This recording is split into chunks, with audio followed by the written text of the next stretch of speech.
8 मई 2023 यानी आज पीएम मोदी नई बनी संसद देश को समर्पित करेंगे और हमेशा के लिए यह दिन इतिहास में सुनहरे अक्षरों में दर्ज हो जाएगा। और इस ऐतिहासिक मौके पर उद्घाटन समारोह के दौरान एक ऐतिहासिक परंपरा दोबारा जन्म लेने जा रही है। वो परंपरा है सेंगोल, जिसका इतिहास इतना खास है कि इसे नए संसद भवन में स्पीकर के आसन के पास रखा जाएगा। आज इस वीडियो में हम सेंगोल के बारे में जानेंगे। नमस्कार, मैं हूं अभिषेक कुमार और आप देख रहे हैं न्यूज़ 40। सबसे पहले आपको यह बता दें कि सेंगोल का निर्माण वुमिद्दी बेंगारू चेट्टी ने किया था।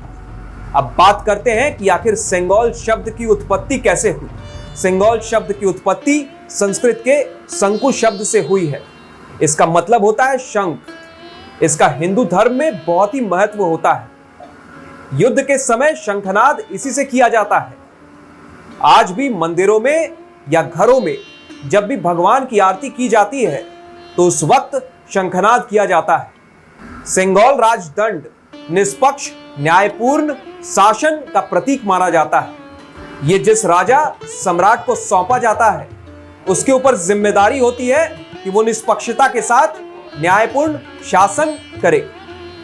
ये तो समझ में आ गया होगा कि आखिर सेंगोल शब्द की उत्पत्ति कैसे हुई, लेकिन अब भी यह समझना बेहद जरूरी है कि आखिर सेंगोल क्या है।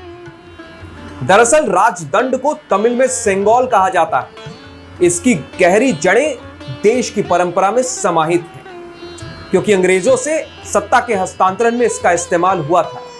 आइए जानते हैं कि सेंगोल का भारतीय इतिहास में क्या महत्व रहा है और कैसे ये आजादी का एक प्रतीक बन गया।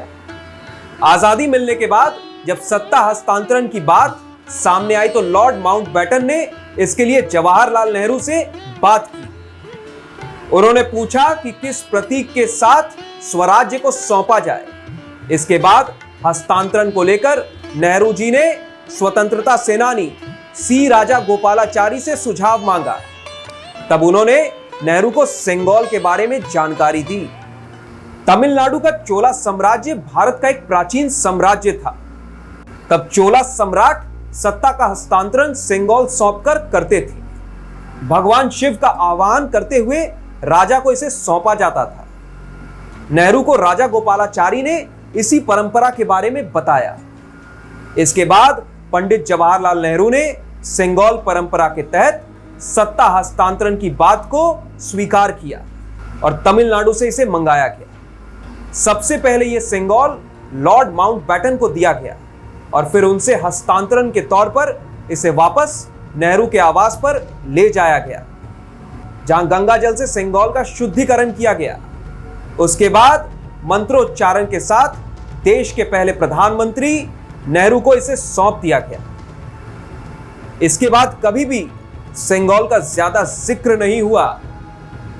जब बी.आर. सुब्रमण्यम ने अपनी किताब में इसके बारे में बात की तो सेंगोल चर्चा में आया। तमिल मीडिया में इसकी खूब चर्चा हुई। इसके बाद प्रधानमंत्री नरेंद्र मोदी ने इसकी जांच और इतिहास के बारे में पता लगाया।